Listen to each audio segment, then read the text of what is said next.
I will call the regular meeting of the Lisle Park District Board of Park Commissioners to order this Thursday, June 18th, 2026 at 7 p.m. Dan, can I get a roll call vote? Yep. Commissioner Wessel. Here. Commissioner Tapella. Here. Commissioner Nadeau is absent. Commissioner Pereira. Here. President Altpeter. Here, can we all rise for the Pledge of Allegiance? I pledge allegiance to the flag of the United States of America and to the republic for which it stands, one nation, under God, indivisible, with liberty and justice for all.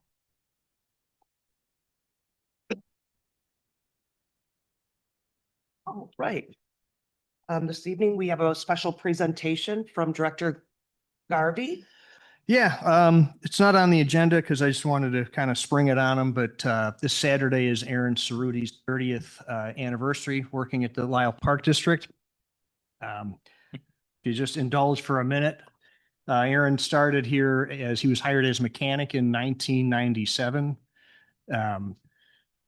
Wait, excuse me, that makes it 29 years. He was hired as a park specialist in 1996. Was then moved into the mechanic position in 97. He was a safety manager in 1998. He then became the fleet facility and safety manager in 2004. And then in 2007, he's been superintendent of parks and facilities. So he's been in that role for 19 years.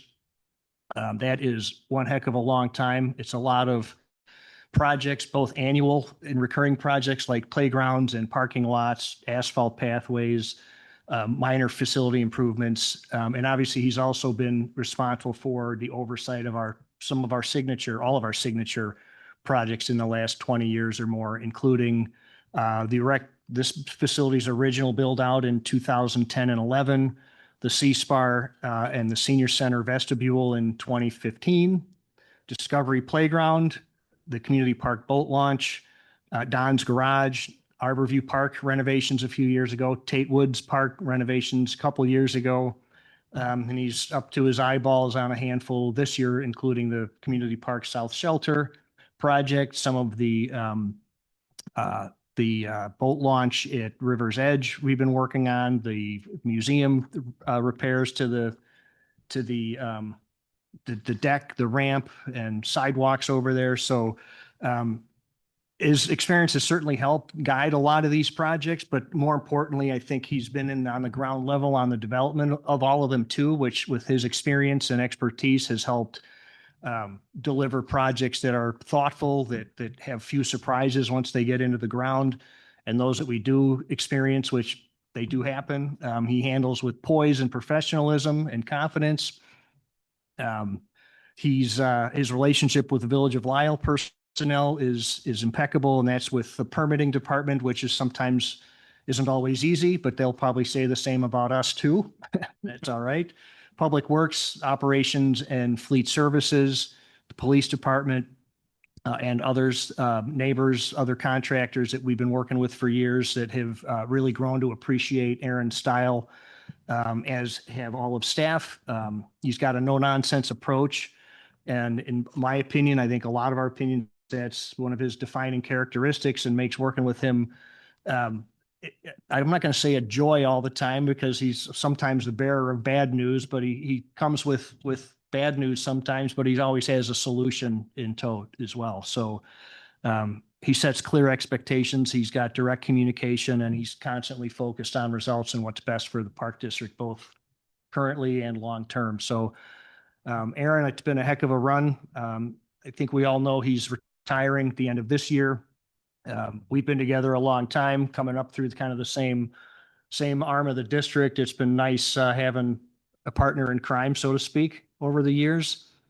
So I just appreciate you. I speak for everyone at the Park District. I'll speak for the board too, but we appreciate all you've done and all you'll do for the next 7 months or so. So I know this isn't a huge thing, but we've got a little token of our appreciation.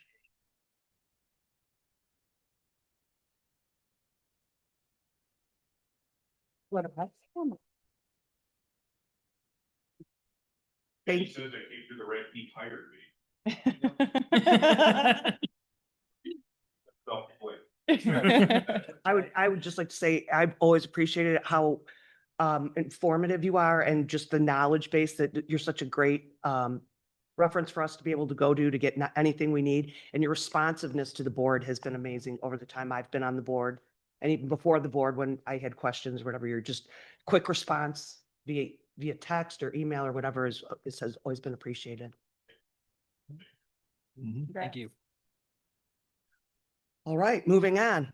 That's a hard act to follow. Sickich. 2025 Annual Comprehensive Audit Report. It is a hard act to follow. There you go. Yeah. Such exciting content, right? Well, thank you for having me. I'm I gonna, know that, if you, I'm gonna Oh, share my screen if that's okay. So we, because you want to explain, this is a, This is the our annual CAF, it used to be called CAFA, it became a improper acronym, so it's now, what is it? ACFR, ACFR, yeah. first two words. Yeah. But it's our audit, it's our annual audit that we get every year. And in the past, we've been able to give it to you in bounded. Yeah, form. it was. And we had to wait for IMRF to final their audit, and they just finalized it on Monday or Tuesday, which was, we weren't able to print one out and get it to you now. So Nick is gonna go over it. You'll get it next week, the actual bound copy. So you're getting a sneak preview of what you're gonna see in a week or two. And if you've got any questions, feel free to ask. But I believe, again, we've got another unqualified opinion, which is the best opinion we can receive. And so he'll give you the highlights and the fun facts for Lisle Park District in 2025. Thank you, Scott. Good to see you all again. So typically for the district's audit, we issue a couple of reports, which Scott mentioned you'll get next week. We did just finalize everything today, actually. So the final PDFs are out and the hard copies will come to you all next week. We do issue the audit report. This is the annual comprehensive financial report, as well as our required communication folks. I would just like to point out a few items in this, but as Scott mentioned, if there's questions that you have now or after the fact, I'd certainly welcome them and be happy to answer those for you. So Dan, if you wouldn't mind, let's go to PDF page 10. Perfect. So I historically call this out as part of every audit presentation, but nevertheless, this is the 20th award, Certificate of Achievement for Excellence in Financial Reporting. So this is issued by the Government Finance Officers Association. What this means is that the district has participated in an elective program to submit their financial statements to the GFOA, and it goes through a separate review after the audit's complete. What that means is that the district's really going above and beyond the minimum reporting requirements that are set here in the state and through accounting principles, and ultimately that this report comprehensively prepared is prepared in the spirit of full disclosure to those interested in Lisle Park District's fund balances, financial positions, whatever that may be. So I always like to call that out with my clients that do participate, and I appreciate that. So let's see, Dan, on page number 16. Can I add something quickly to that? Just go to 16. When we issue bonds, that's one of the things they look at is our audit. So if the referendum happens to go forward or not, and we issue bonds, that's one of the things that helps grade us and rate us on our bond issue. So it's very important to have that certificate of achievement. As far as the opinion that we've issued, so we're contracted by the district to independently audit the financial statements. We look through the balance sheet and the income statement of all of the funds of the district as of December 31st, 2025. So this page here is one of 3 pages, but the meat and potatoes of the opinion are just those top 2 paragraphs there. Based on the procedures and tests we performed, we've issued what's referred to as an unmodified opinion on the district's financial statements as of December 31st. So that unmodified opinion is a clean opinion and the highest level of assurance that we as auditors can issue towards an organization like Lisle Park District. So that means your financials are free of material misstatement and can be relied on for any means necessary. Dan, page 20, please. This is the management's discussion and analysis. Just always like to point this out.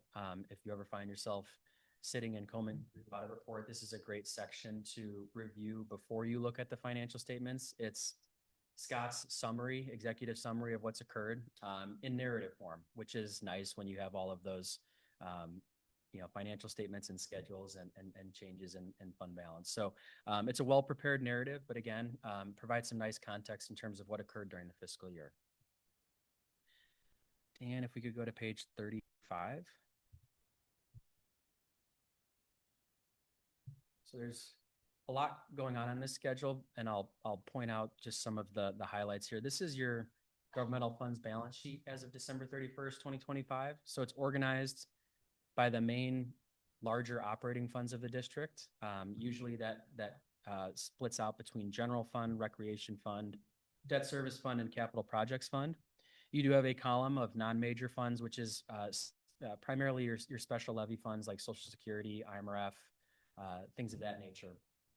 But as of December 31st, the general fund, all the way at the bottom of that schedule, bottom left, you'll see a figure 2.2 million. That's the reserve for the general fund at year end. The district's policy is to have a reserve that covers roughly 50% of operating expenditures out of the fund. This 2.2 million is at 66%. So the district's in compliance with that policy.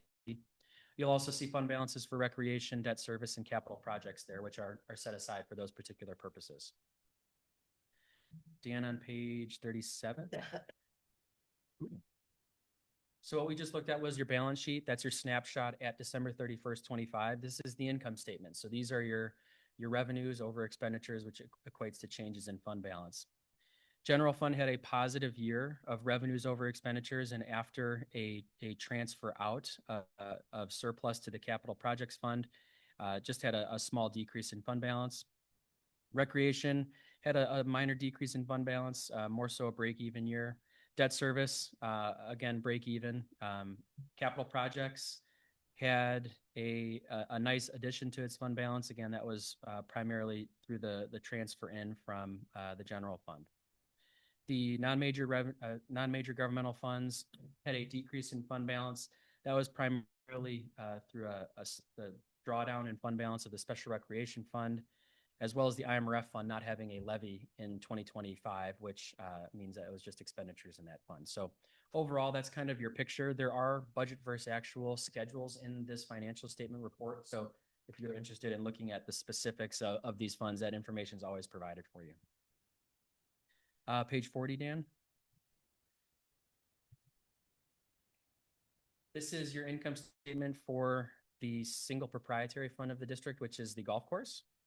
So you can see your operating revenues over operating expenses for the fiscal year, showing an operating income of $265,000. So certainly a trend that I think we've seen over the last few years as golf has maintained really strong activity at Riverbend. Net position ending at just shy of 5.6 million at the end of the fiscal year. Last item I want to cover, Dan, is on page 72. This is the schedule of changes in the district's net pension liability or asset through the Illinois Municipal Retirement Fund. So as I've mentioned before, this is the defined benefit pension plan for district employees. Information is most recently measured as of December 31st, 2025. So you're getting really good current information here. Most recently measured on the far right of this page, on the bottom far right of that schedule, you'll see 1.8 million, and that's in brackets. What that means is that the district currently has a net pension asset of 1.8 million. That's up from a net pension asset of 690,000. So what that means is that the assets that the district currently has set aside through IMRF to fund its retirement benefits is in excess of what the actuaries are currently suggesting are those retirement benefit obligations. So net pension assets, great. We like that. You don't see many of those. As always, as the market shifts and as assumptions change, these figures tend to as well, but the district has done a nice job of funding its retirement obligations. So I always like to call that out. Outside of that, I'll just close by thanking Scott and his team for their help and support during the audit. It's a great group of people to work with. I'm here presenting to you on time, so the district's in compliance with the time frame that the state allows. And yeah, with that, I'd be happy to answer any questions. So the items that you pointed out, those are all the things that go to the rating. Certainly. Yeah, okay. Absolutely. My question is probably more for Scott. The IMRF 1.8 over fund, which 113% over, I think. Yeah, Yeah. great. Yeah, great problem to have. But like, isn't that the one that sometimes can trigger tax objections? Like, where's the limit there? Not, IMRF, no, it's the fund balances that, Okay. not the, balance with them. It's a balance you have into the fund, and we had like 25,000 in IMRF. If you remember, we didn't levy any tax dollars Right. at all. So the benefit, what we've done, or the thought process was the money made in the market took us from 600,000 to 1.8. So the market grew it by $1.2 million. Okay. And so it's not taxpayers' dollars. It's the taxpayers' investment. Now we're making the investment pay for people's pension. So that allows us to levy less dollars for IMRF, which means we can put more money of the park district, of the taxing bodies into the community through general fund, corporate fund, recreation fund, capital fund, and do the things that we're doing. So, yeah, so that one doesn't affect tax objectives. Okay, cool. Thanks. But I'm happy to see So that. because the fund balance increased, for that's additional monies that we don't have to. Currently, right currently now, we don't have to. We've contribute. overfunded our pension to the tune of 1.8. And now it's overfunding itself through working for itself. Okay, Because gotcha. the money that continues to grow, if they continue to do better than 7.25%, Right. which they've been able to do, if they continue that money will continue to roll and benefit. My goal originally, when I started this thing, I don't know how long ago it's been, but Well, over 10 years ago. 10 years, was for it to be self-funding, meaning that the investment itself would pay the liability, and we would never have to pay a penny towards it again. But Great, because we were making special lump sums at times, the times I've been on from the duration I've been on the board, but we haven't done that in years. we haven't done that Okay. in years, yeah, and it's still, we're getting traction in the markets, and they're Right. benefiting. So Lisle as a community is benefiting very largely from this, because other taxing bodies have to use more of their tax dollars to pay.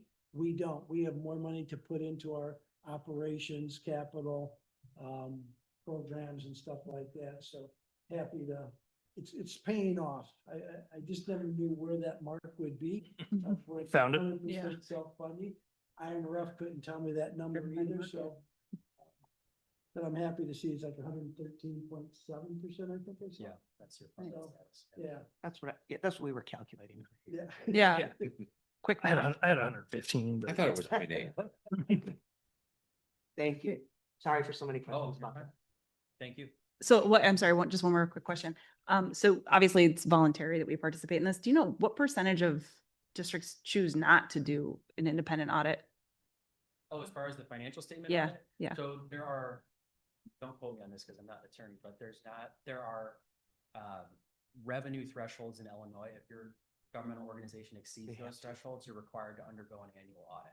Okay. So, I mean, for suburban Illinois, where we are right now, most units of local government are undergoing an audit because they're required to. Okay, What he was saying is voluntary is the certificate of, GFOA. yeah, yeah, that's a voluntary one that it's a third party looking at it, and it helps us on our bond rating, and stuff like that. So That's like, a small percentage of local governments nationally. I believe it's like 1% of governments participate in that program. It's not, Really? it's not many. There's a lot of local governments in the country, but yeah, you know, comparatively, it's not that many.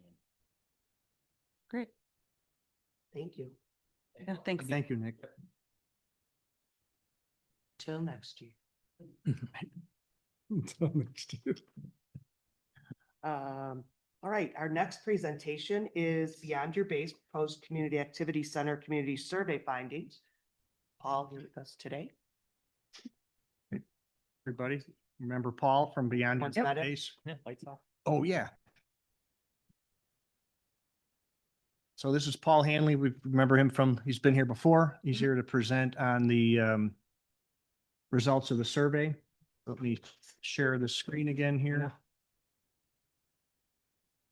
Through the presentation, feel free to stop me if you have questions, because there's a lot of data that we're going to go through.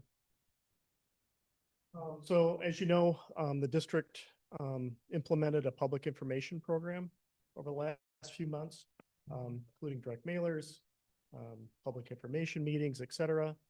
They have a special landing page on their website, including a tax calculator. And so they made a strong effort to educate the voter on what the proposed project is, what's the cost, what's the tax impact, et cetera. And the last thing that we do is a survey. And so in the olden days, you used to be able to do a phone poll, and people actually had landlines and they answered the calls and everything was wonderful. And people would actually take the survey and, well, nobody answers the phone anymore and nobody has a landline. So fortunately, we've always done mail surveys. And we've taken these mail surveys and put them on steroids because now they have a QR code. So if you want to take it online, you can do that. And 10 days after we send it out, we then send a text message out to those we identified with a cell phone number. That's about 55 to 60% of your electorate we've identified with a cell phone number. So they received a text message saying, hey, if you haven't filled out your survey yet, we greatly appreciate your participation. And so we get a nice bump in participation as a result of doing that. And usually, you know, some of these younger voters who are less likely to fill out a snail mail survey. So next slide. So that's the snail mail survey. There you can see the QR code goes into a business envelope. There's a reply envelope. And then there's a fact sheet with it. So if they hadn't read your previous materials, there's the information. On that reply envelope is either a little dot or no dot. If there's a little dot, then you are in a home with a likely voter for November 2026 based on historical voting records. So when we gather these back, those that filled out the snail mail, we can figure out, are you a likely voter or not a likely voter? And we'll talk about that as we go through the data. Next slide. So we mailed to 11,579 registered voter households.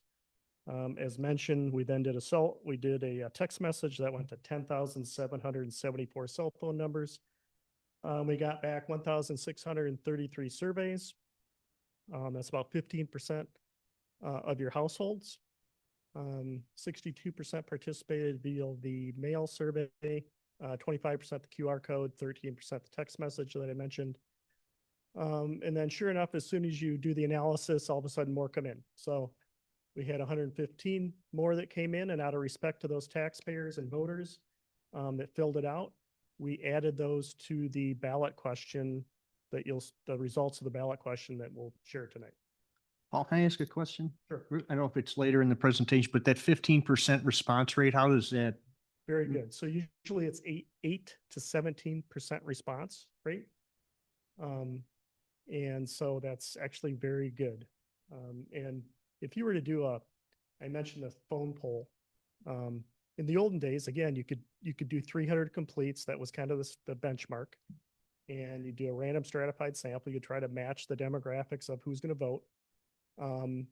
And given how you need about 35,000 likely voters with a phone number to get 300 completes these days. And so we have looked at our data relative to national pollsters in the last few years, and we feel that our data is actually tighter than the national pollsters that we use, still doing some of the old methods. I have just a quick question, which is, so of the late writing surveys, they're not included in the cross tabulation. Mhm. They are included in a page coming up that'll say, would you vote for this? And on the actual ballot question, we have the data in that. got it, okay. Yeah. And it's just there's a lot of work that goes into developing the crosstabs. And so, yes, it's always a bummer when more come, but Is the 115 included in the 1633? No. Okay, so it's, Yeah, so and we're I'll actually show- a little yeah, I'll higher show than that 50%. yeah, I'll show the end value on that slide.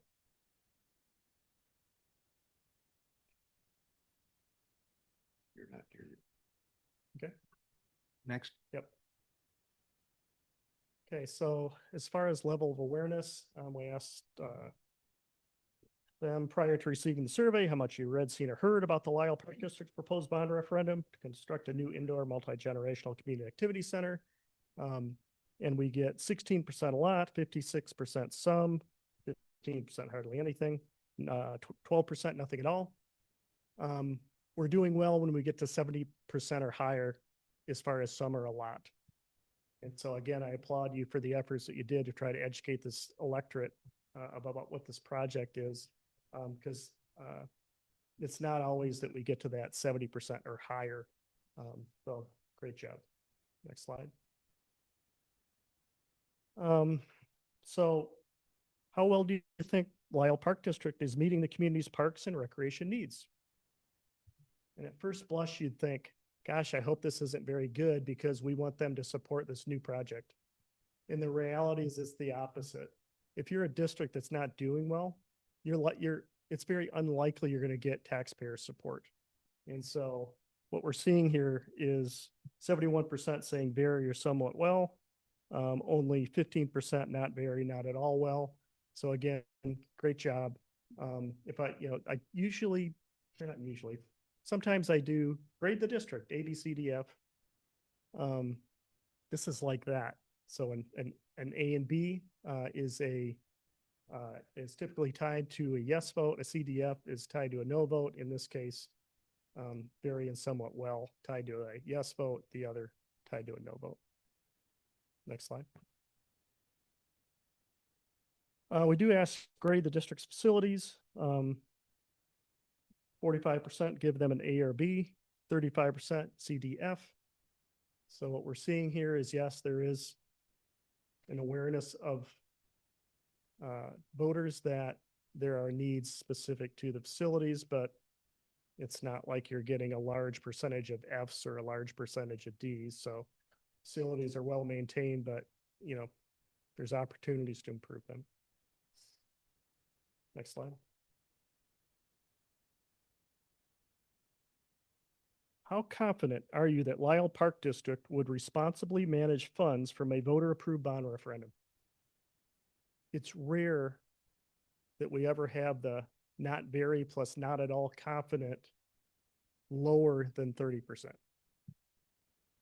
But it is not uncommon for the not very and plus not at all confident to be higher than 30%. And we're seeing that right now because people are, compared to the last 34 years I've been doing this, are pretty tax sensitive right now. And so this number is actually very good, the somewhat plus very confident number, 59%. We have about 12 surveys in the field right now. And this one's about as strong as we've gotten so far. So again, congratulations, even though at first blush you might look at it and go, wow, why is it 31% not very and not at all? It's actually a very good number. Next slide. So then one thing we want to do is test parts of the package. So we have a Likert scale, 1 to 5. Please rate each project using a scale from 1 being low priority, 5 being high priority. And so what we do is we add up the 4s and 5s and subtract the 1s and 2s and get what we call a net favorability on the right-hand side. And so what we're seeing here is in the order in what they value most about the project. So number 1, fitness area with cardio and strength training equipment. Number 2, walk jog track. Number 3, multi-activity court. Number 4, gymnasium with 2 full-size courts for sports leagues and open rec. Next one is group exercise dance studio. And then lastly, stretching and warm-up zones adjacent to track. It's not surprising the kind of warm-up zone is getting, not off the charts, favorability. But some of the things that we always see are these walk jog tracks are always super favorable. Fitness areas are usually very, get strong marks. And then, they appreciate that you're doing both your regular gymnasium plus the multi-activity court. So again, there were no clunkers here other than there wasn't tremendous support for the stretching and warm-up zone adjacent to the walk jog track, but it's something you probably want to do. Next slide.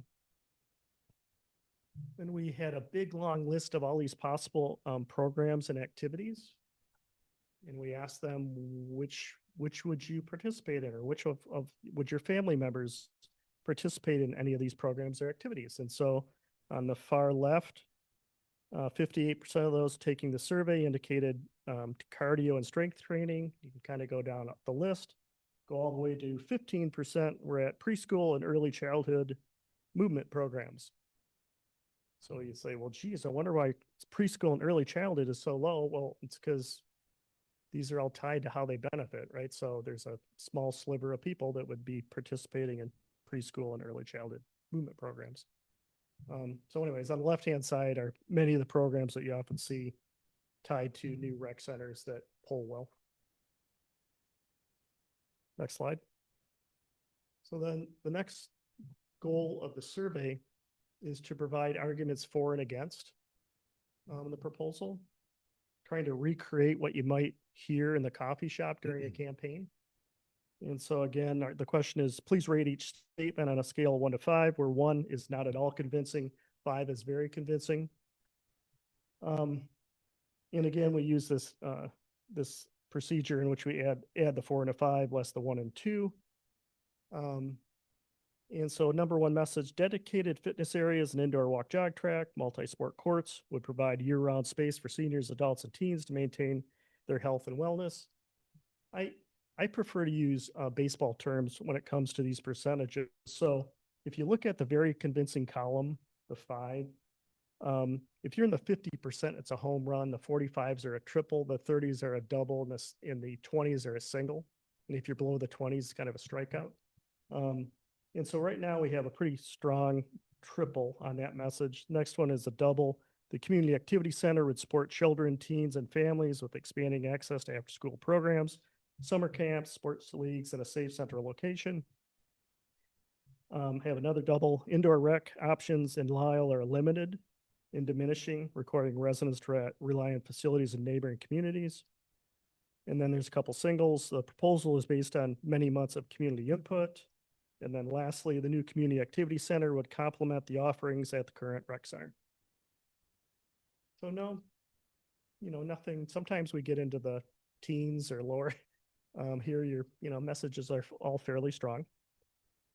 So then we don't do a bunch of softballs on the arguments against. We actually do ones that you would probably hear in the coffee shop. And so right off the bat, at the top is a home run. Property taxes are already too high. And then we hit another home run with the cost of groceries. I need to go. I'm sorry. I'm lagging. Okay, sorry. Sorry about that. Yeah. So again, property taxes are already too high. We're at 54%, very convincing. With the cost of groceries, fuel, and everyday necessities rising, many individuals and families cannot afford higher taxes. 52%, very convincing. And then it just falls off after that. Funds would be better spent improving existing parks rather than building a new indoor facility. And then lastly, meeting the demand for indoor gym and fitness space should be the responsibility of private fitness facilities, not the park district. So there's some agreeing with that, but it's split. And so that's why you're seeing this kind of -10 and then -16 on the right-hand column. But when we test the property taxes, they're already too high. No matter what state we're in, even if their taxes are low, that polls extremely well. But when we come to Illinois, that polls extremely well every time, right? On all the projects, even those that have been successful. So we've worked on 52 successful referenda the last 7 years alone for about $3.5 billion in funding. 95% of those we've worked on have passed. And we've seen the same thing about taxes being too high. It's just, it is what it is. You just have to know that it's out there. But what we're seeing on that second line is a little higher than we would normally see because folks are just experiencing gas prices and all the things that are happening right now in our world. That's why you're seeing a larger percentage than what we would normally see. Next slide. So then we wanted to test these two concepts, like folks saying, where are the aquatics? When we did the when you did your other survey research over the, recent months, there's a lot of demand for aquatics, but when the rubber hits the road and you state the realities of aquatics, which is that it add about $10 million to construction costs. It would increase the tax impact. It would require you to eliminate other amenities at the facility because you have a bonding capacity that you would surpass, so you couldn't do it. And so there's all these, and there's ongoing operations and maintenance tied to aquatics, which is pretty hefty. So when they know that, know the facts about aquatics, well, then we're at 13% strongly agree that only 13% say strongly agree that aquatics should be included in the package. And then above that is, it says, the proposed activity center feels too small. At a minimum, more parking should be added and the building itself should be constructed to allow for expanded second floor in the future. And here we're getting only 14% strongly agree. So, and the reason we added that is that one thing I didn't mention is we had a citizen task force that met and vetted this proposal. And it was one of their comments was, is it big enough? You know, it wasn't like, is it too big? Usually we hear it's too big. In this case, they were saying, is it big enough? And so out of respect to the task force, we wanted to test that. Then the next one, tax sensitivity. So again, over 33 years of doing this, those referenda that were successful rarely had a somewhat or very concerned percentage of 55% or higher. So the question is, if approved by voters, the proposed 25-year, $29.75 million bond referendum would result in an estimated annual tax increase of $146 for a home with a market value of $407,000. How concerned, if at all, are you about the potential impact in your household budget? And so we get 57% somewhat or very concerned, and then 41% not at all concerned. So we kind of have these two groups of not concerned and pretty concerned. Next slide. So then we asked the ballot question, which is actually a pretty short question, which I like. When these questions become super long, then it confuses voters and they get turned off by the question, but this one's pretty straightforward. And again, it mentions the $29.75 million bond issue. And next slide. So we get 55% yes, 40% no, 5% don't know. On the, what I look at is not just yes or no, I look at the intensity of it all. And so we have 31% definitely yes versus 31% definitely no. So again, we have kind of these two camps, and you'll see coming up in a slide that's a lot of it's just tied to, it's not the project, it's just taxes and costs and all the things that folks are dealing with right now. And so I like to see the definitely yes at 30% or higher, which you have reached. So that's good, because sometimes what happens is you'll have like 15% or 20% definitely yes, and then you have this really high probably yes. And so I call it a soft yes. And so here you have a pretty hefty, solid yes, although you do also have a pretty hefty, solid no. And those who are definitely yes or definitely no are not changing their minds. They're going to stay in that position. So all those folks in the middle during the campaign, if you proceed and put this on the ballot, those are the ones that you really have to worry about, because they may change either yes or no. Next slide. So then we asked some demographic questions. And so now we can kind of slice and dice the data, figure out, okay, so do males support it? Do females support it? By how much? So in this case, females are more supportive than males, which is very common. We see that in every single poll that we do, other than for fire districts. And so you're at, for females, 65% yes, males, 52% yes. And then you can also see that, again, when we look at intensity, we have a little more intense, definitely yes, for females relative to males. Next slide.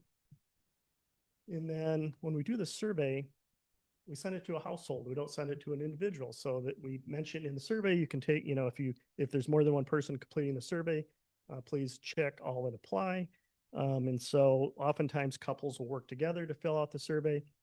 And I think what's surprising to me here is that normally I see a lower percentage for yes.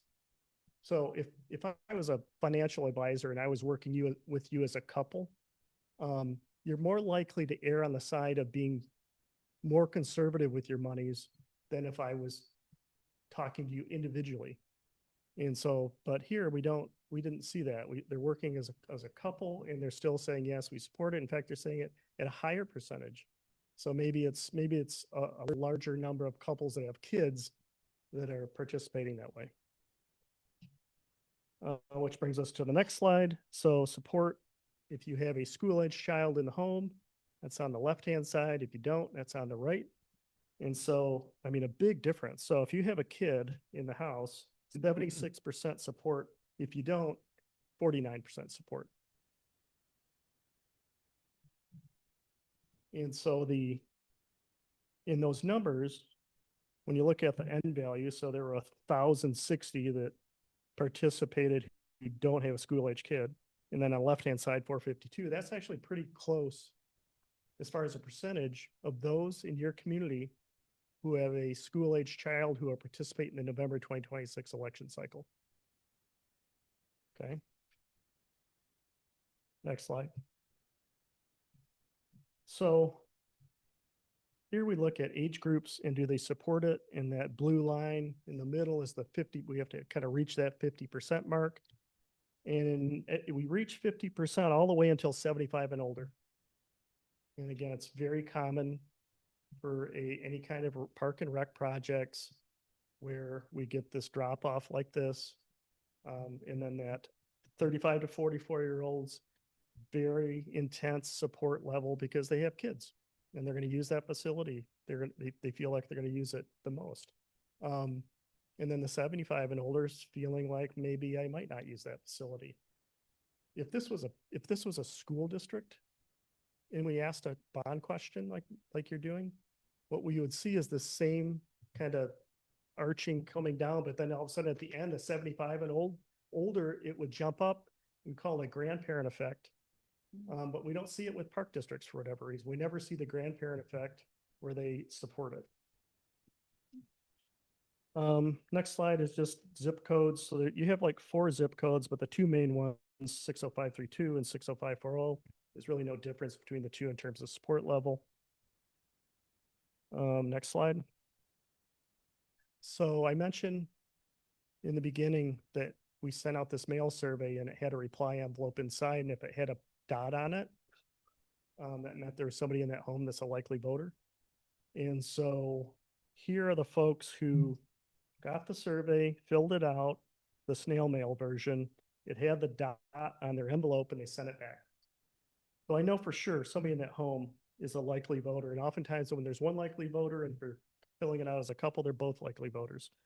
And so for those, we're at 47% yes, 47% no.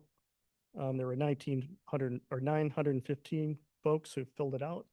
And so what do you glean from that? Well, I think that when you look at that, in the end, you're going to have a result that's somewhere between 55 and 47%. I think it's probably in the low 50s at this point in time, if you were to put this on the ballot.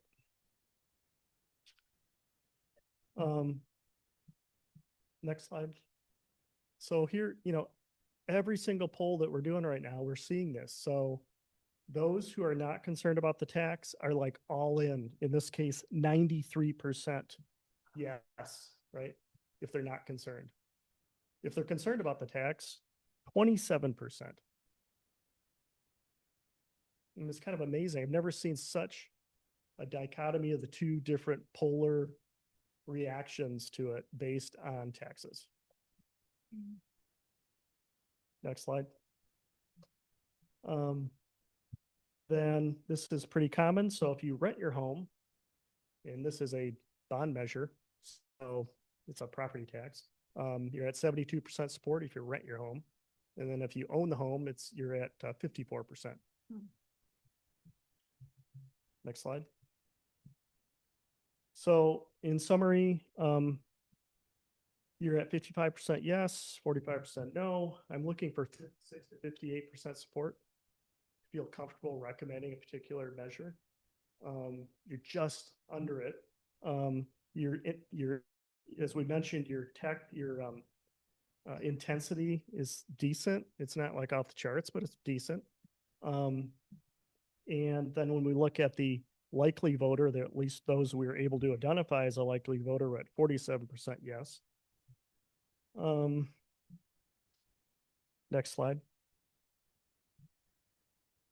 There's really strong awareness, so it's not like you have to do a lot of catch up. Like you don't say, gosh, I wish we would have done a better job of educating the voter before we did this survey, because you've educated the voter. Park District gets strong marks, which is super important, because if you didn't, you would really struggle trying to get any kind of support for a tax measure. What else? And then, there were a couple lower priority items as far as amenities at the facility, but it's pretty common to have that, especially the stretching warm-up zone. Strongest arguments against are all about how this, next slide, sorry. Strongest arguments in favor are that this facility is gonna benefit everybody, all age groups. And it's dedicated to fitness, indoor walk, jog track, multi-sport courts, year-round space, especially in Illinois, super important. And then on the arguments against, which are the kind of two arguments right now that or at least the top one we always see as a tough argument, which is property taxes are already too high. And then this new one with cost of groceries, fuel, and everyday necessities rising, many individuals and families cannot afford higher taxes. That's just getting legs now. And then lastly, there was no support for aquatics after they know all the ins and outs of what was involved with aquatics. And they don't feel the need that this facility needs to be supersized in any way, or at least even prepared to be supersized in the future. And so last slide, the bottom line is, again, you're just under the 56% mark, 56 to 58% range. Tax sensitivity is higher than we would normally see. Some more support among residents with children is super strong. And if that was not the case, it would be very difficult for you to pass this. So the fourth item, for the proposed bond referendum to be successful, it would likely require a strong citizen-led campaign. So you can't use taxpayer dollars. A group of super moms and super dads and seniors and others come together to advocate for this thing. That I think would need to happen. And they would need to apply a special focus on get out the votes of the parents who don't vote in midterms. There are 2,500 of them about that. I know because I have the data. So there are 2,500 people who don't vote in midterm elections, and they have kids. And if they voted, they would probably support this. It is estimated that a total of 5,865 yes votes are needed to pass the proposed bond measure this fall. And the reason I mention that is because when you look at 2,500, you're like, wow, okay. If I can get some of these 2,500 to vote, this would actually pass handily, I think. Then just the last thing I'd mention, I won't go through all the demographic slides, but when we look at turnout for a November 2026 election cycle, and we look at gender, age, where they live, and if they have a child in the home or not, it matches up very closely to that November 2026 projected turnout. So I feel comfortable with the results that what you're seeing here is real. That's all I have. Any questions? No, I did have one about the 60540. What portion of the surveys were that? Because I believe that's a pretty small populace of our tax base, isn't it? Yep. So Got 60540 was yeah. So how many households? Oh, you would know. That's mostly Steeple Run, any of the Naperville. Anybody with the mailing neighborhood addresses. address? Yeah. So that 605, so 60532, 91% of you registered voters live in that zip code. Right, okay. 90, as far as the survey, 92% participated in the survey. So almost almost right on top of that. Okay, 60540, 9% of your registered voters live in that zip code. The survey responded 6% lived in that zip code. However, we had 3% that, or rather 2% that did not respond to it. So it's pretty close. The fact that you have the 60532 is, almost on the money. So right, I would just base that on the amount of users in that is yes, more prevalent in that zip code. That's what I'm saying. I just, when I'm looking at that graphic, it makes it seem like, it's a big, yeah, and exactly, it's, right, it's not. I just wanted to Right, really right, call out the fact exactly. that that's 9% of our, exactly. right, yeah. so those aren't equal like 37% or whatever it was, equal 50%. Exactly. Or Yeah. weighted. One of the 50% is maybe 10 people and one of Yeah. it is 1,000 people. So that's, Exactly. Yeah, okay. no, it's a good point. I have to say that. I do have to say, having worked on the pool referendum, I think that a lot of people get lackadaisical at midterms, unless there's an issue on there that they're interested in. Mhm. So, and I think especially in a community of this size, that does tend to be the case as well, because I think that people maybe are less likely to go if they don't feel they're making a difference, whereas if they know they're making a difference to go. So I'm less concerned about getting those people out. I do wish the numbers were higher. Mhm. Yeah. Will we get a copy of the slides? Oh, yeah. Oh, yeah. Does anybody have any questions? So it was beautifully done. It was really easy to Yeah. follow and I think the results were impactful and they told a good story. So thank you. Really, again, I just can't stress enough, just how happy I've been with the whole process, having gone through a referendum with the Park District before. This is just, it just feels like we're doing much more prepared. We have, go into it knowing what you would have to do. It makes it easier for us to make any decisions we have to make. Appreciate that you guys do all that kind of weeding everything out for us so that we know what we have to do and give us the information we need to make the decisions. For sure. What, remind me one more time, I'm sorry, what were the open dates for when was the voting on there? Or not voting, but when was the survey open? The dates the survey was open? Yep. So we sent the survey out on May 22nd, Yeah, see, that's something. and then the text message was done on June 5th. And it was just a few days ago that we closed it, ran the crosstabs, and then all of a sudden a bunch came in. 115 more came in. So May to June. I Just would thinking say that geopolitically what was judging going on. by being in the Memorial Day parade this year with the low turnout, that, a lot more people were traveling this year than have in past after school was. Maybe, yeah. And again, the 15% response rate is really high Mhm. compared to what we've been seeing. Awesome. Yeah. Thank you. We just very much appreciate the process. Like the commissioners have said, you've given us a lot to go on, a lot of information to base decisions on over the next 2 months or so. Right. Thanks Paul, for your thank time. you so much. You and Skylar have been great. Thank you.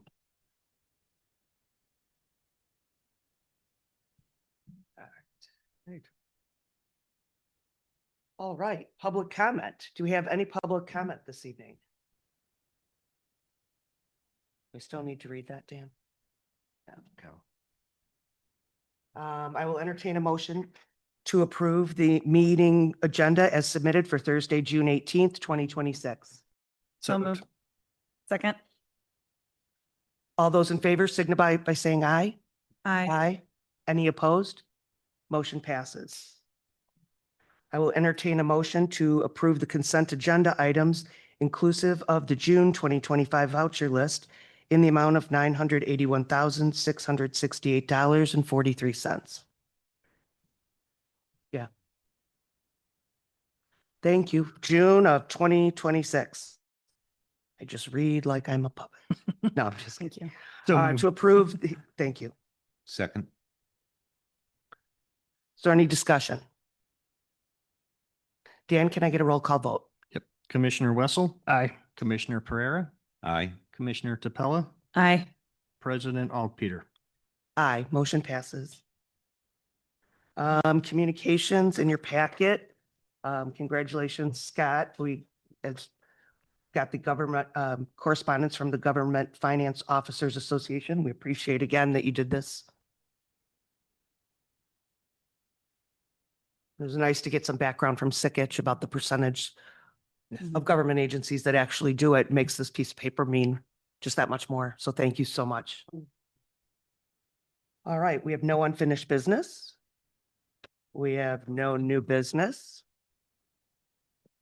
Staff reports. We have the proposed Community Activity Center update and performa presentation from John Pratchett. Okay. Gosh, I'm gonna get whiplash. I know.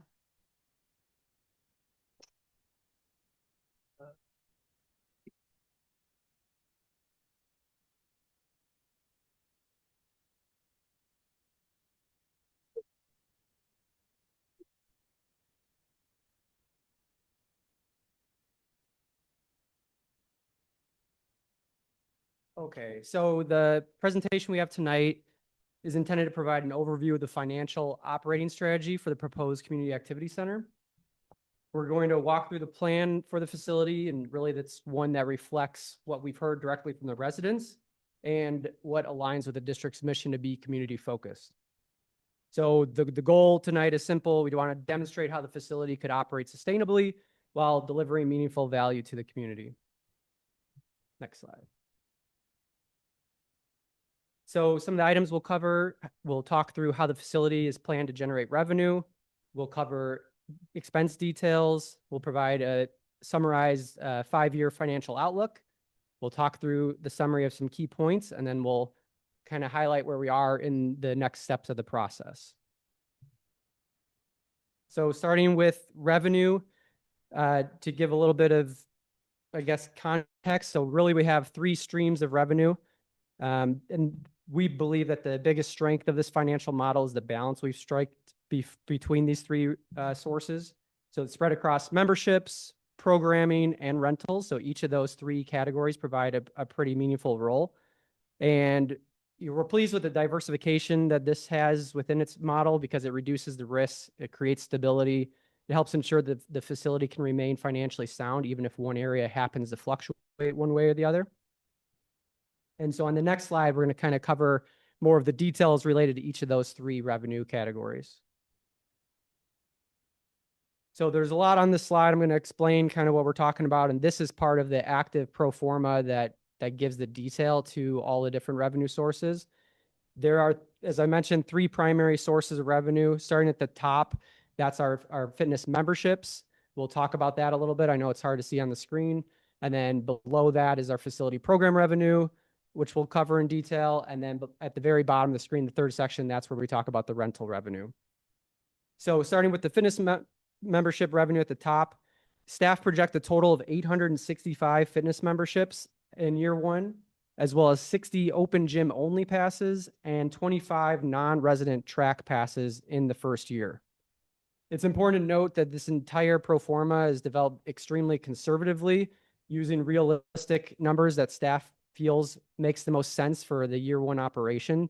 So in this case, for the pricing and the revenue of the memberships themselves, if you could see on the screen, it would say adult membership and it would have parentheses PIF standing for paid in full. So essentially that is the most economical membership price point that you could have and the cheapest rate you would pay in a given year. So we don't necessarily have it broken out for non-resident members or month by month and different structures that we'd also have in place. We just use the most conservative figures we could have. We are also excited at the possibility of offering a range of different options for all the different ages and abilities within the community, including a teen fitness membership and a teen open gym pass. A lot of park districts, especially around here, it's hard to see where any of them have those type of options. So we think that'll be a really nice benefit to our community. So the fitness memberships with the conservative approach, that equates to $270,000 in revenue just from that component. And then moving down to the middle of the screen where we talk about the facility program revenue, you'll see things such as youth basketball, sports camp, youth soccer, some dance classes, group training, all of these type of programs. You're seeing what the net revenue total is. of those using 2026 figures with our existing buildings that we have available to us. So again, on a very conservative basis, we know that these programs will drive in at estimates, these numbers, and then hopefully then some. It's also important to note that the revenue on here, it already takes for the programs, it already takes into account the expenses related to it. So we've gathered our estimates for gross revenue, we've deducted the expenses, and the numbers you're seeing are just pure net revenue. And that's another $105,155. And it's, I think, important to note too, there will be a wide variety of other programs that benefit from the new facility, all of which would drive the additional non-tax revenue to the recreation fund of the district. So similarly now where we have all of our recreation buildings falling within the recreation fund, this would be no different. The golf course is the only building that only recreation building that doesn't come out of the rec fund. And then rental revenue at the bottom, another large chunk of income. These projections include figures related to several ongoing discussions with all of our current partners that we have rental relationships with, or different types of partnerships in relation to the proposed space and what they would see as active use of it. This includes basketball court rentals, volleyball court rentals, external athletic groups using space, whether that's a batting cage in the MAC gym, or other spaces within the facility. We work closely with Fit for Mom, so they have some rental opportunities here. And then, of course, we've partnered closely with CSPAR for years and talking with them about what their intended use would be. We know how we can capture some of this. So what we do want to make sure is that we balance the rental opportunities with all of the internal programming, and certainly the need to prioritize open gym usage for our members and residents, especially seeing how favorably that type of service scored in the public opinion survey. So before we move the slide, if you could see the figures, you'd see those three subtotals. And then at the very bottom right, you see a grand total of year one revenue of $629,475. So that's what we would project for the year one revenue projections. And that's, I'm sorry to interrupt, but that's based on the current like enrollment numbers you have now. You're not projecting that, like you said, you keep using 2026 numbers for the programs you have. Yeah, so specific to the facility program revenue, that was using 2026 participation numbers as well as current, expenses and fees essentially. I'm just looking at the basketball court line item. Is that saying you rent 2 courts for 8 hours a day, 50 weeks on Saturdays? 2 courts for 8 hours a day, Yes. 50 weeks. So like how many courts do we have? So we have the opportunity. So we have 2 hardwood IHSA certified courts, which can each be divisible. What is that? Perpendicular to that. So we can create 2 courts on each full-size court. And so a lot of our in-house basketball and a lot of our rental opportunities, they can use the smaller court, so you can capitalize on that and have rentals going. Plus on Saturday and Sundays, we have tentatively planned for 14-hour day of operations. So our internal basketball program can run from 8 to 12 on our existing courts. And then we still have quite a bit of day to fit in additional programming or rental opportunities as well as open gym. That makes sense. All right. I was just because it it seems like you're booking the courts nonstop, but not leaving the room. But I see what you're saying. idea. Yep. And again, we, in our conversations with, we recognize we need to prioritize, like I mentioned, Yeah. we need to have space available for our community members to use the facility and also our in-house programs. But we equally recognize the need to drive non-tax revenue to support operations. So rental is going to be a portion of the plan. And in speaking with all the different groups that we've worked with in the past and currently do, basketball specifically, they've been very steadfast. They said if the facility was available today, we could fill 50 weeks of it starting tomorrow, so there's a lot of confidence on that side of things based on actual opportunities out there. But we need to be mindful of how we're doing it. And one of the other steps we're working on to kind of make sure we understand what we're walking into should we move forward is building out kind of a tentative annual building calendar, so what's going where, and see if we have overutilization in certain areas that we need to pull back on. So I feel comfortable with these numbers based on those conversations, but it's really part of the bigger puzzle to plug it all in and see how it plays into the rest of the internal usage that we have. So on the next screen, this over the past few months, of course, we've gotten a lot of questions about membership types and rates. So this screen covers some of our actual intended membership structures. It's, again, I think important to point out that we intend to offer a range of membership options, all designed to meet the needs of individuals, families, users of all ages. We want to make sure we have reasonably priced fitness memberships with open gym included, as well as options for just open gym and different things like that. So I know that the font's a little bit hard to see from here on the screen, but what you're seeing is a comparison of our proposed membership fees and structure with that of the Downers Grove Park District. So everything in blue is the Lisle Park District, and then on the purplish columns, that's the Downers Grove rates. What I can tell you is across the board, all of our rates are cheaper than that of Downers Grove. There's a lot of questions previously we had received, and we've updated our FAQs accordingly online, but what will it cost an individual adult for a fitness membership? So in a paid for full membership is $324 for an adult member. And that equates to roughly $27 per month.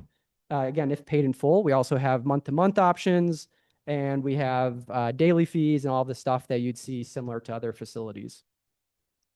And then fitness memberships would include the use of the fitness area, of course, as well as the regularly occurring open gym hours, and then the walking jogging track.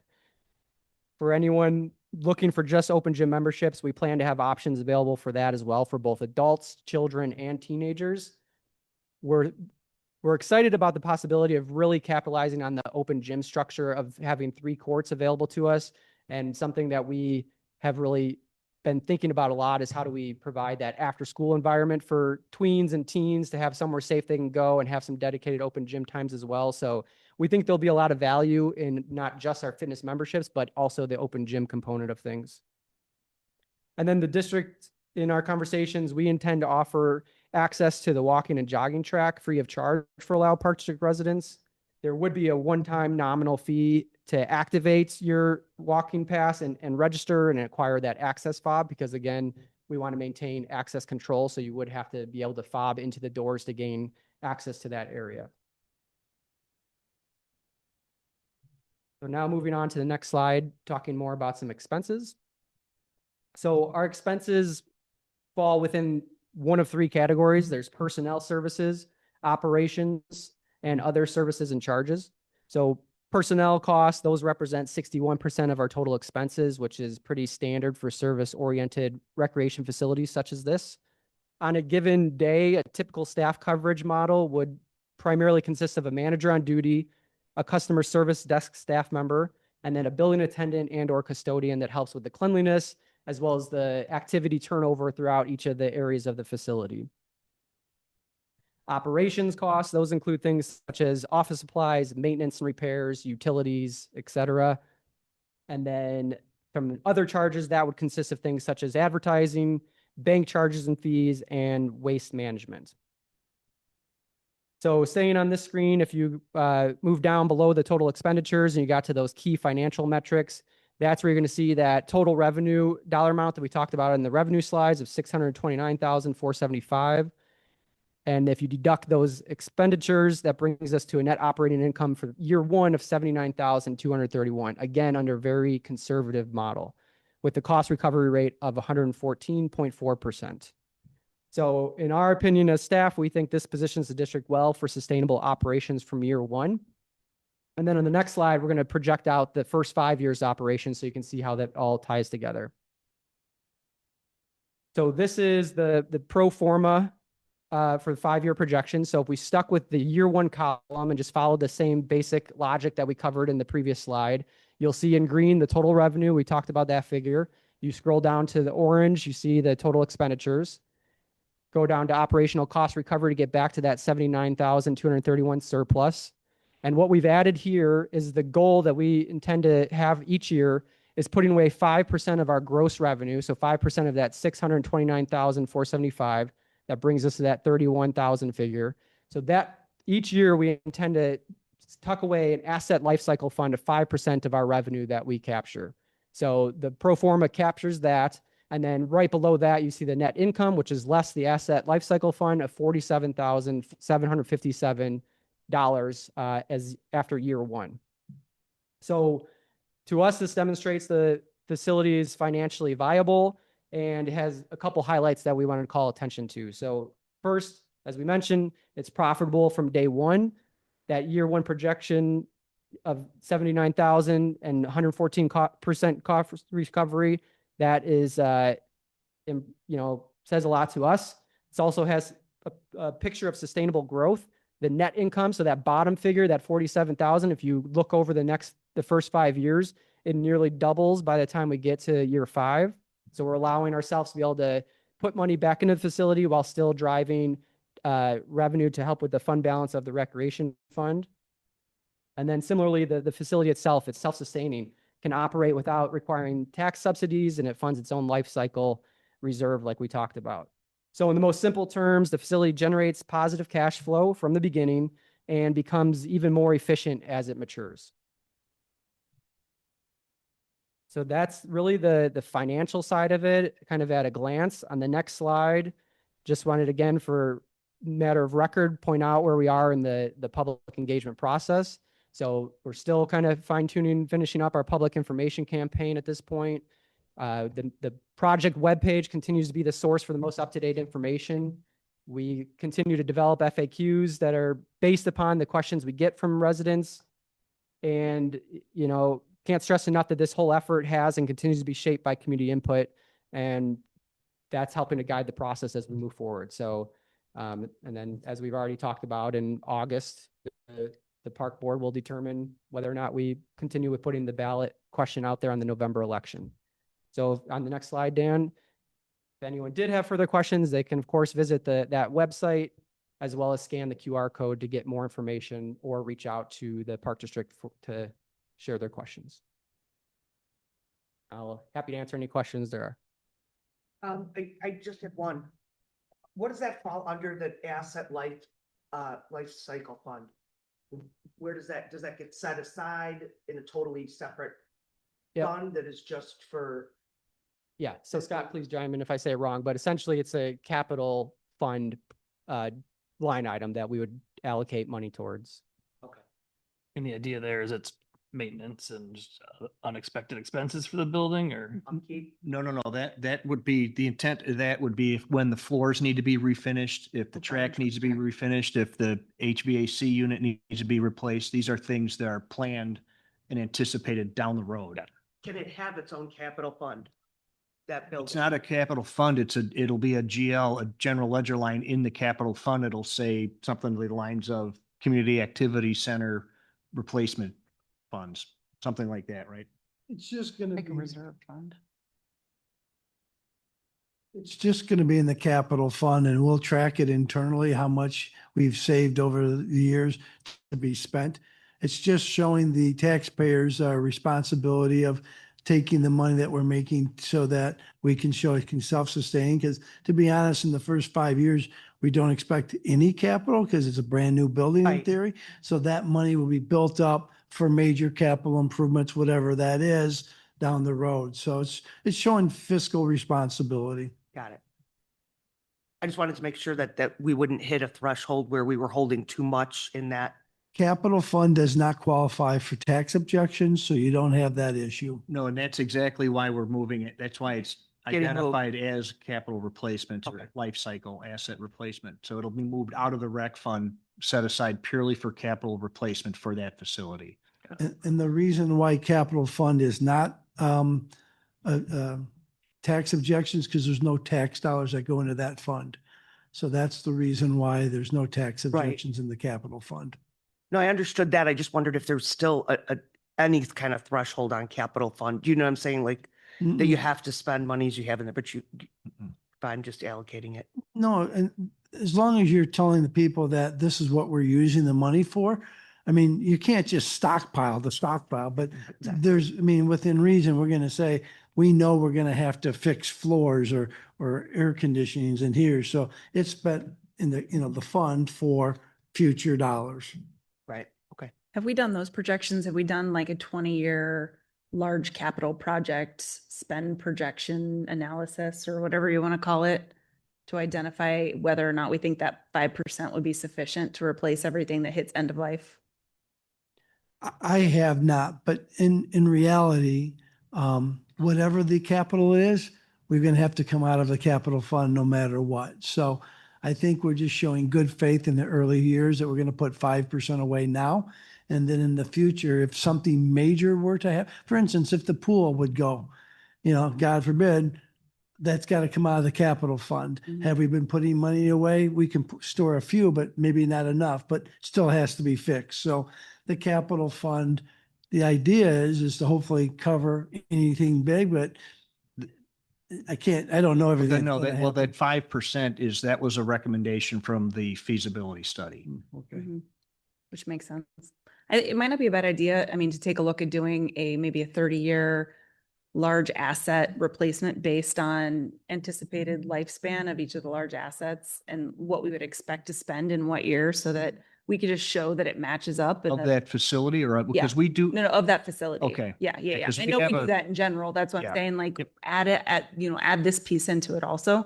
Cause it's gonna just show very cleanly that, like, hey, this is what our capital fund would cover. This is how it would cover those projected replacement costs. Knowing that it might go further, right? Like, you can sometimes run past useful life, but.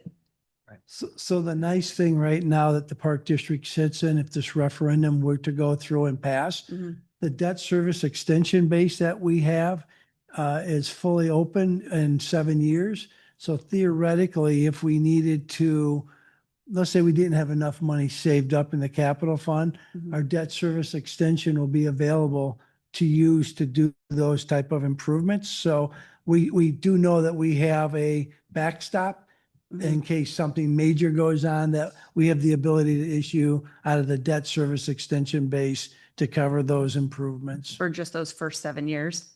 Um, For 7 years, you said? Yes, our current one that we issued in 2010 finishes in Oh, in 2033. 7 years. Okay, We got have it. 7 years left on that debt to be, and that's completely off our books at that point. So, and at that point, we'll have well over $7 million. more If- headroom.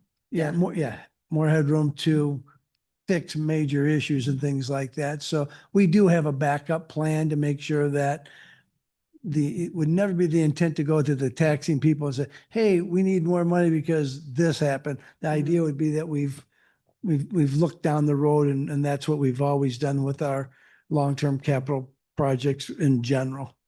Just on top of that, Mhm. until you actually build the building and know what your heating and air conditioning requirements are and what's physically in the building, it'd be really hard unless you just use a percentage number to put numbers to that, because you don't know if your air conditioner is going to be this big or if it's that big. You don't know your particular roof types. There's a lot of that goes into that. Like with the pool, we've got a better idea now because we did that study and we know what's there. We know what's going on. Doing it early in the cycle as the building's being built would be helpful as it's done, but trying to do it ahead of time would be tough, not knowing a lot of that stuff.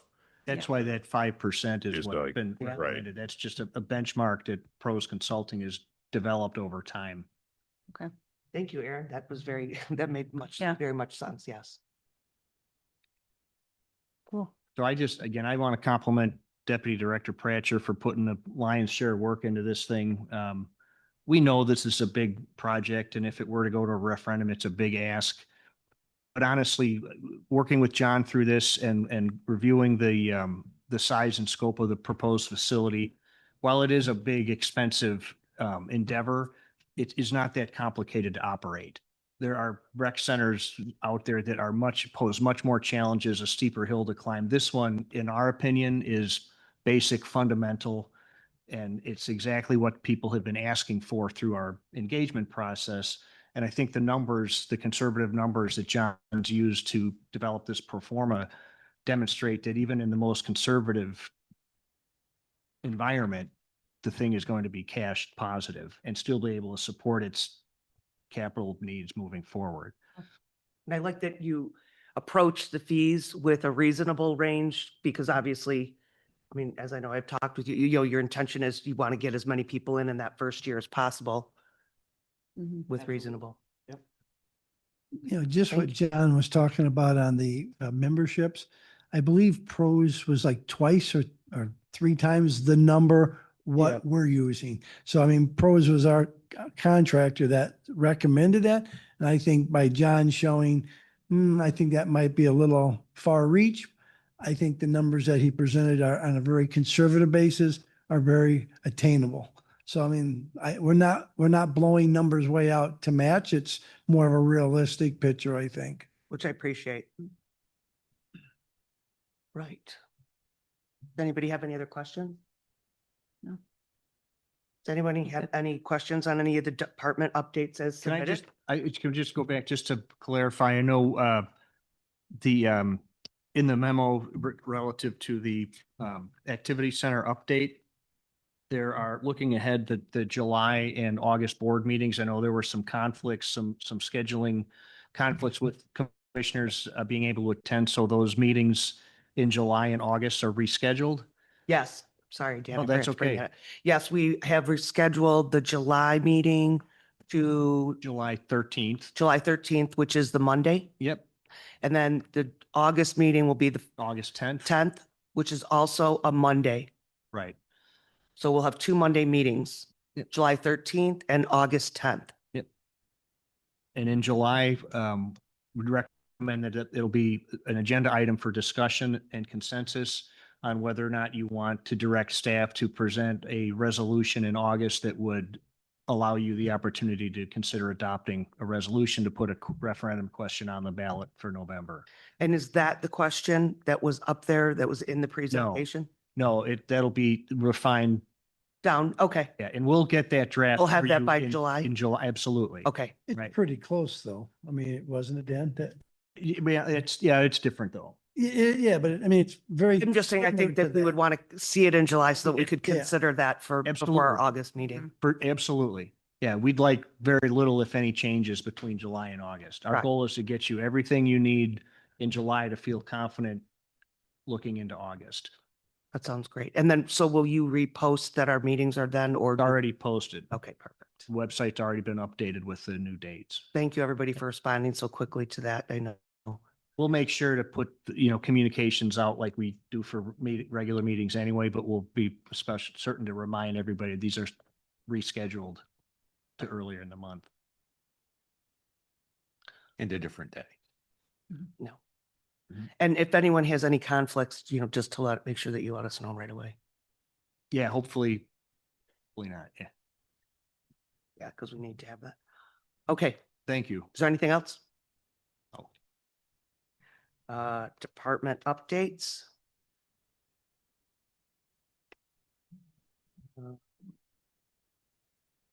And it didn't make it in there. C-Spire report submitted in there.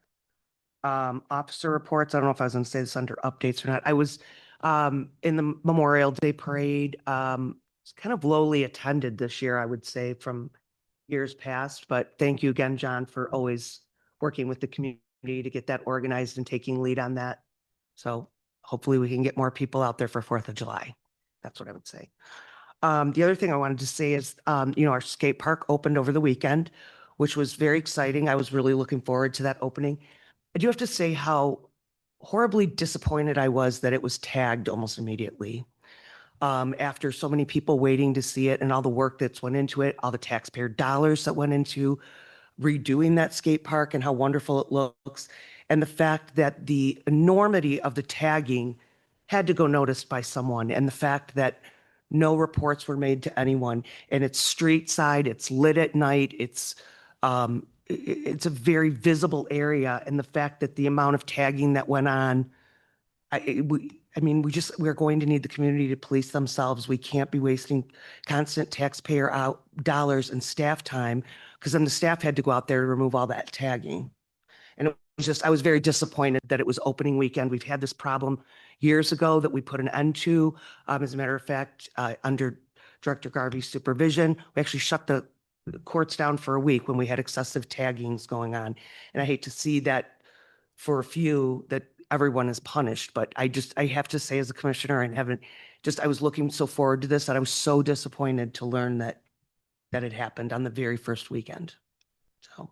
Yeah, we have signage being made as we speak that we may have as early as tomorrow, certainly by early next week, that hopefully maybe that we have it, we won't need it, but my intent, staff's intent is if it gets graffitied again, we're going to put signage up that it's temporarily closed until further notice. We're going to explain why, due to ongoing misconduct, and it'll continue to be that way if they can't police themselves. But you're right, it is disappointing, but the level of detail, I think you've seen some of the pictures. did. This didn't happen in a matter, somebody just Took a didn't go out there with a can of spray paint and do it in 2 minutes. It's 20, 30 minutes easy, if not more. So very disappointing. And that the material, the pens or the ink that they're using is resistant to graffiti remover. So we've got to get special paint from the Oh. manufacturer that'll be painted over it. The black paint, so one thing on the sides, the black is just a flat type matte black paint. So that's nothing special, but they actually hit the skating surface, which is textured and it's an off color. So American Ramp Company is sending us some paint that we can use to cover it Yeah. moving forward. I was just, like I said, I was excited. I went over there because I knew it was opening weekend just to see it, because I was highly anticipated and was on the board when we put the first one in. So I was excited to see it. And then I was just kind of disappointed when I drove by a couple days later and saw that. So, are there any treasurer silver? All of our money is either FDIC or insured or fully collateralized. We did make the investment with the Village of Winfield for 90 days at 5%. So that's a nice little investment for the short term. The enterprise fund is about dead even as of last year, which is very good, given that we've had a lot of rain lately and the rising cost of our maintenance, but we're still covering that. So the enterprise fund is doing well.